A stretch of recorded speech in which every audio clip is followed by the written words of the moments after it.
interested in spying on its enemies.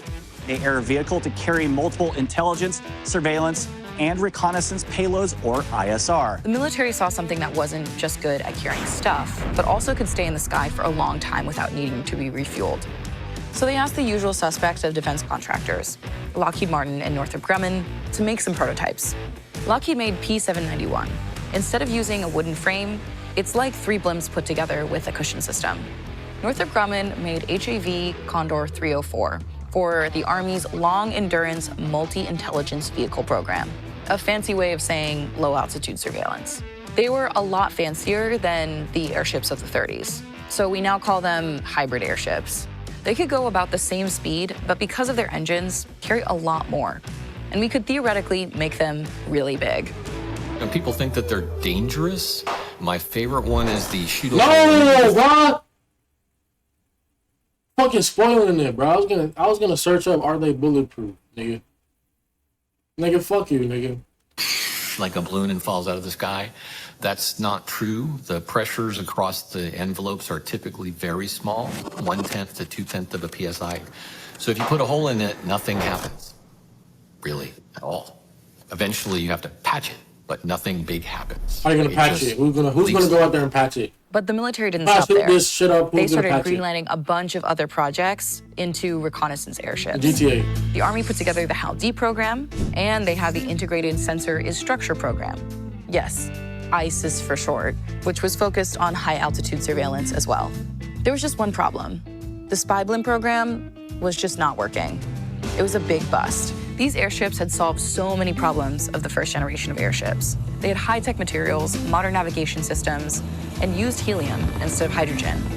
So decades after the Hindenburg crash, they just couldn't get the airships out of prototype stage. So that should have been the end, right? It should have floated off into the history books and been relegated to a museum, Why don't they just build it? Hey Dynamos, it's Dynamo CEO Nick Carlson, and I'm in a suit. Why don't they just build it business like a spaceship? Today's episode is sponsored by Bland AI. No, Bland no is helium. the enterprise Skip solution this for nigga. business. And how much? Please. Some right alert. Invent something so that they could both make money. Now, with the government out of the picture, there was new opportunities. Lockheed Martin spun off into a second, smaller company called AT². We did struggle at Lockheed Martin to figure out how a commercial product fits with a defense contractor, and ultimately Lockheed Martin finally decided, look, you guys should just go do this commercially because we are just never going to get this done. That's Dr. Bob Boyd, and he is the CEO of AT² Aerospace. Now on the private market, they can focus on the original cargo problem. They saw an opportunity to move things that are really hard to move with airplanes, like wind turbines. But also they could target customers who are in areas where they can or won't build runways, like the Arctic. It always starts with a need. There's always something that needs to be done. And then you come along with a technology that solves that need. But we have a problem. Who's buying? So we're down to this chicken and the egg of, the user community doesn't want to take the risk of committing before they see it work, and the investor community doesn't want to necessarily take the risk until they see a user commit. But they're making headway because they have a $50 million order from Straight Line Aviation, and also Arctic Airships has ordered 2 airships and hopefully more. Dr. Bob convinced me that the tech is there, but I just have so many more questions now about all the costs associated with the logistics. And I'm sure these are the kinds of things that investors have to weigh too when they're thinking about this as an alternative to maybe planes. But they're not the only ones in the game. A smaller company, Hybrid Air Vehicles, had partnered with Northrop Grumman, and they bought back their design. They're hoping to compete with smaller ferries to move people around. A Spanish airline wants to buy 20 hybrid air vehicles so that they can ferry passengers between Mediterranean islands. So I was starting to see the vision for this old technology, not just as a replacement for airlines, but its own niche form of transportation. But it wasn't until I saw one of these things in real life that I understood why this wasn't just science fiction. So I got on a plane to New Mexico, drove all the way down to Roswell to see this company, Sky, with a totally different vision for airships. Oh my God.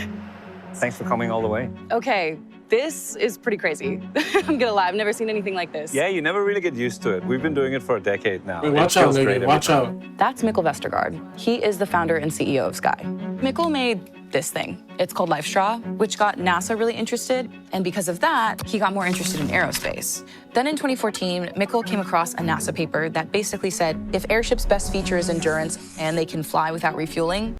This, like, bro, game.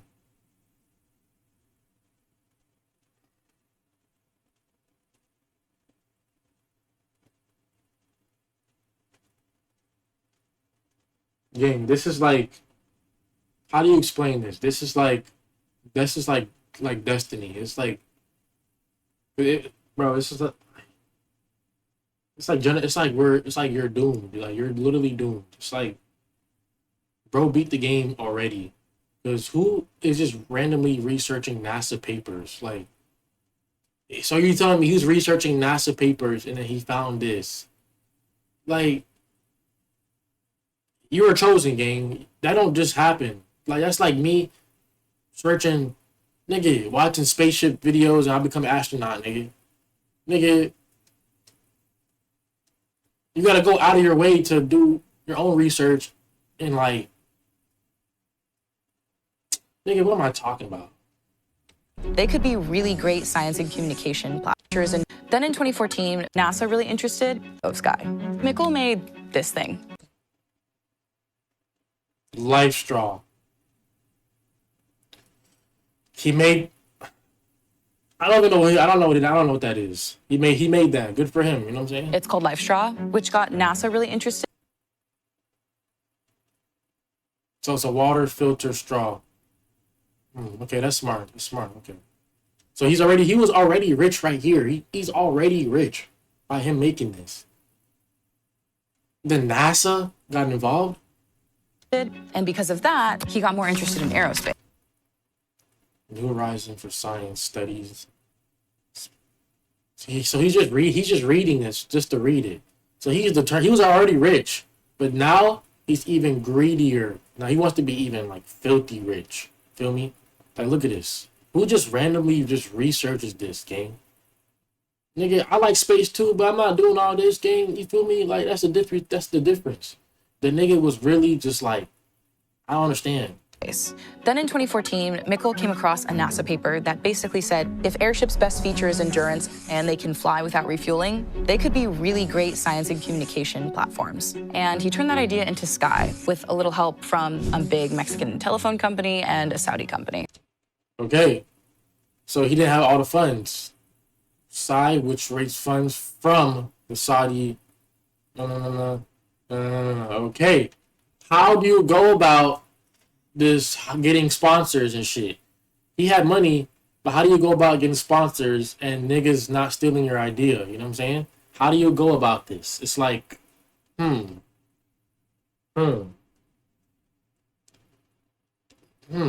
niggas can easily steal your ideas, and you know what I'm saying?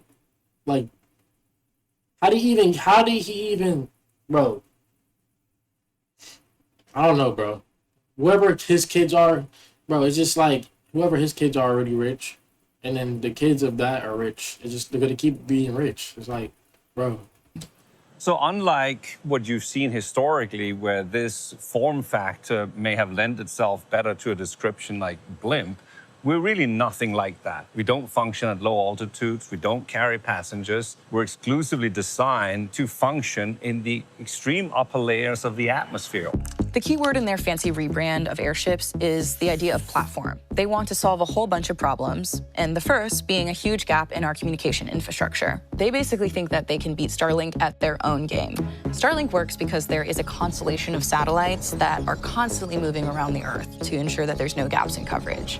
But people worry that many satellites will cause problems down the line. But Sky's airship, by contrast, can fly above a more local area for a very long time, potentially for a lot cheaper.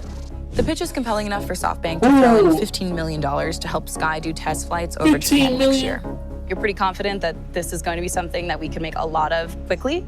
I put $100 million of my own money into this just to give you a sense of my confidence level. See? But that's not the only thing that Mikkel thinks this prototype is capable of. How much did he get? In the future, you probably carry around an iPhone 15 or 16 or something like that, right? So when that came to the market 15 or 16 years ago, we really couldn't imagine what apps would eventually get on that thing. And the HAPS is very much like that. They've already demonstrated a really wide range of use cases. They partnered with the US Geological Survey to monitor methane leaks and wildfires. Right now, their goal with each test flight is to fly as long as possible to make sure one day it can fly for possibly months at a time. So maybe one day they really could help NASA and be that platform to look out into space instead of just looking back to Earth. So let's get back to that original question of why we're still trying to make airships happen. After talking to Dr. Bob and visiting Mikkel, I can really understand how there's so much innovation still being done on airships. But I also realized that a lot of the hard part is over, because when the US government subsidizes an innovation, it sets it on a completely different path. If they invest in something, they care more about progress and capability. There are other technologies that have been kicked back and forth from public funding to private companies and back again, right? Think about how we got Starlink. The US government has spent hundreds of millions, if not billions, on satellite research and has tried to make constellations work in the past. They couldn't make it happen, but then Starlink ends up changing the game, not just for rural communities, but also for the war in Ukraine. This honestly reminds me a lot of the story of autonomous vehicle technology, because that idea has been around since the 50s and 60s when car companies actually tried and failed miserably to make it happen. And then only in the 2000s, when the military picked up, did they make massive strides. And guess what? A lot of the people that worked on those government projects got hired by Google and eventually make Waymo. And that's how self-driving cars end up on our streets, and honestly will probably still change a lot for the government too. You hear what she just said? She just proved my point. The only way you're gonna get into shit like this and be like have money or generational money is the only way it seems is if you know someone. Because she just said the niggas who made Google hired other niggas, and then niggas made Waymo, Google car that drives by itself. You feel like you see what she just said, bro? End up on our street, hired by Google. And guess what? A lot of the people that worked on those government projects got hired by Google and eventually make Waymo. And that's how self-driving cars end up on our streets, and honestly will probably still change a lot for the government too. What might look like wasted government spending often provides the essential foundation that private companies won't or can't build on their own. Yet it's exactly this groundwork that enables private sectors to innovate, scale, and deliver breakthroughs that ultimately the world relies on. So I don't know about you, but I'm still gonna hold out for that vacation in an airship. They're gonna let me touch it. Not like. So then why don't they carry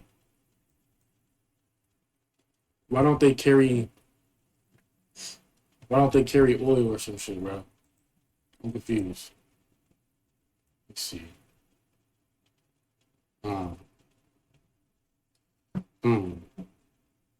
I'm thinking either train. Let me see train.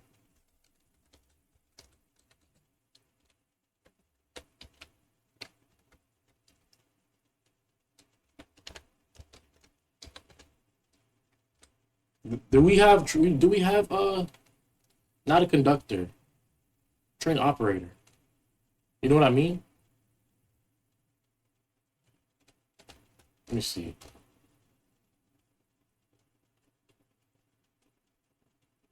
Train engineer? Nah, I don't want to. Nah. Dude, I don't think we have anything like this in Florida. You can't really do much with electric trains.